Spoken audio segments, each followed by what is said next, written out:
Salut, je m'appelle Valentin, j'ai monté la marque Cocozen il y a maintenant plus de 2 ans. J'ai 31 ans, bientôt 32. Je fais du surf depuis plus de 10-12 ans maintenant, dans différentes pratiques aquatiques, activités nautiques. Et voilà, donc amoureux de l'océan depuis toujours.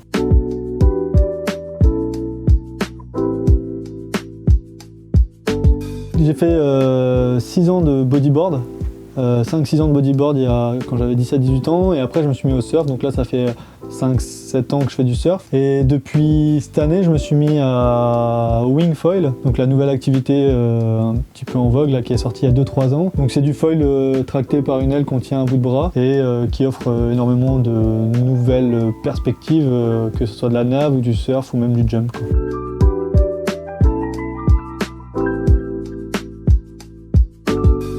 Donc Tréverdun, moi j'ai grandi ici, je suis pas né ici mais je suis arrivé, mes premiers souvenirs sont ici. Quand on voit la côte de Tréverdun, on a la particularité d'avoir 7 plages sur la commune, ce qui est quand même important, et surtout on a un petit décroché de la côte qui fait qu'on est l'une des seules communes de la côte nord bretonne à avoir des plages exposées à l'ouest mais surtout exposées au sud.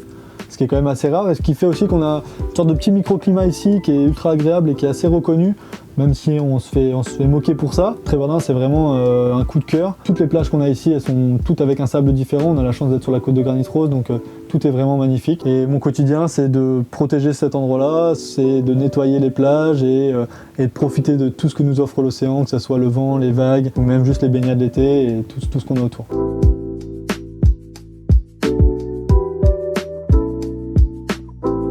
Ça, dans l'ensemble, on n'en voit vraiment pas. À la rigueur, moi, ce qui m'embête le plus, c'est un petit peu le côté l'iceberg immergé qu'on a dans le surf, quoi. On prétend que c'est une pratique saine et ça donne un peu l'impression de l'image que c'est une pratique ultra écolo. Ça a commencé à être créé, mais la plupart, 95-99% des planches de surf sont dans des produits un peu dégueux. Les combars, c'est pareil. Les crèmes solaires, tout ça, c'est pareil.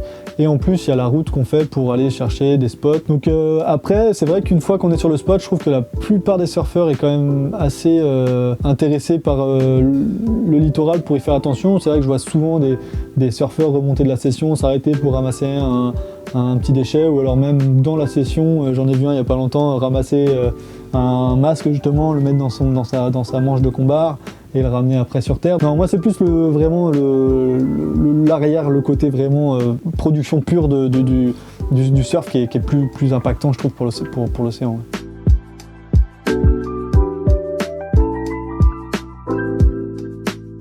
Moi je prône déjà comme ici l'utilisation de matériaux de seconde vie, de seconde main. Donc ma planche de surf, elle a peut-être 4, 5, 6 vies avant d'arriver entre mes pattes. Ma combar, c'est pareil, c'est une occasion. En fait, je n'alimente pas forcément l'industrie neuve de création de matières premières, qui permet de dégager un petit peu sur l'impact carbone et tout ça. Dès que je vais sur une plage, si je vois un déchet, si j'ai le temps, si voilà, je le ramasse, je le ramène. Ici, en plus, je le stocke. Mais voilà, pas à chaque session, mais à presque chaque session, c'est une session, un déchet minimum. Et voilà, si on est beaucoup à faire ça, le résultat va être énorme.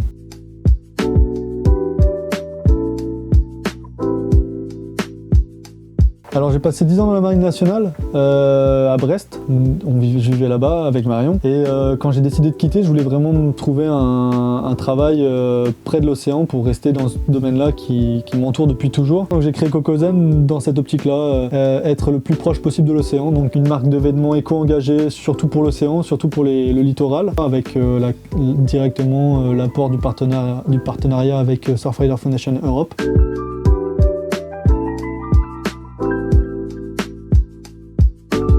Alors nous, on est sur du 100% recyclé. La matière qu'on utilise, c'est du coton et du PET. Donc PET, c'est le polyester.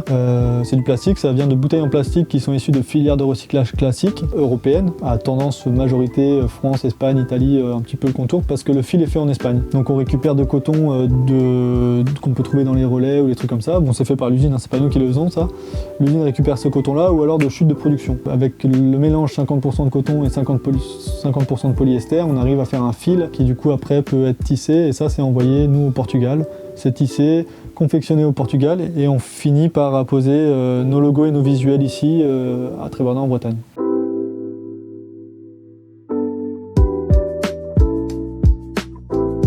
Alors on a commencé nous par le coton bio, on est transparent hein, de toute façon, mais le coton bio c'est un petit peu plus intéressant que le coton parce que ça protège surtout, moi ce que je vois c'est que ça protège surtout l'agriculteur qui y travaille. Donc on trouvait ça intéressant, mais par contre il y a quand même d'autres impacts négatifs qui sont la distance que ça parcourt, l'eau que ça consomme, c'est quand même important, et surtout la monoculture que ça provoque. Parce qu'on est obligé d'avoir des champs énormes de coton, parce que pour un t-shirt, il faut à peu près 1 kg de coton. Donc ça demande de la plante. Pourtant, le 100% recyclé n'est pas mieux. Moi, je pense sincèrement que dans le textile aujourd'hui, il n'y a pas quelque chose qui est top. Ça n'existe pas. L'idéal n'existe pas encore. Après, nous, on considère que 5, 10 grammes, peut-être 12 grammes max sur une vie d'un produit en microparticules, c'est dangereux, c'est grave, c'est dommage. Mais comparé à 2500 litres d'eau, une monoculture qui détruit les terres, l'impact carbone qui est provoqué par le transport, voilà, on a préféré miser sur la technologie du recyclage qui va tendre à évoluer, à réduire le plastique qu'il y a dans les matériaux. Et donc peut-être dans un avenir assez proche, on sera sur du 100%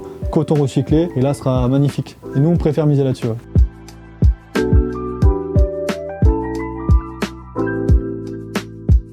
Nous, normalement, on en fait tous les mois. Là, le Covid fait qu'on prend des pauses. On essaye d'organiser ou alors de participer à une grosse collecte, on va dire, de façon mensuelle. Et en plus, nous, chaque promenade, c'est nettoyage, hein, quasiment. Tout ce qu'on peut ramasser, on ramasse. Mais voilà, ouais, quasiment une fois par mois, on essaye d'organiser ça avec sur les plages du coin, où parfois on s'expatrie un peu dans le 29, dans le 56. Pas trop loin non plus, mais voilà.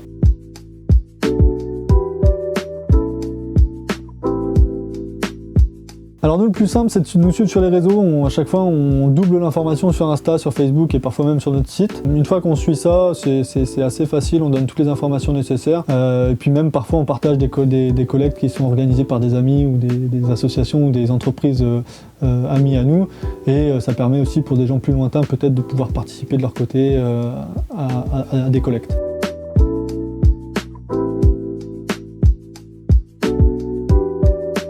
On a réussi à dire que 80% de ce qu'on ramasse c'est du plastique et c'est sur 80% du plastique qu'on ramasse, selon les collectes, 30 à 70 à 80% qui sont recyclables. C'est-à-dire que sur les plages, il y a de la matière première utilisable. Nos collectes de déchets, le partenariat avec Surfrider Foundation, Europe, il nous permet ça, il nous permet de créer cet atelier de recyclage et donc de revaloriser des déchets plastiques marins. Donc je pense que les valeurs qui sont transmises lors d'une collecte de déchets elles sont super importantes, c'est de se rendre compte que un déchet, quelque chose qui est par terre, qui est sale, peut être transformé en quelque chose d'intéressant et pas être juste jeté, trié, même si c'est déjà énorme. Hein. Mais voilà, ça permet en fait de voir vraiment le circuit fermé et non pas juste se dire je mets ça dans une poubelle, ça sera pris en compte par je sais pas quelle communauté et puis voilà.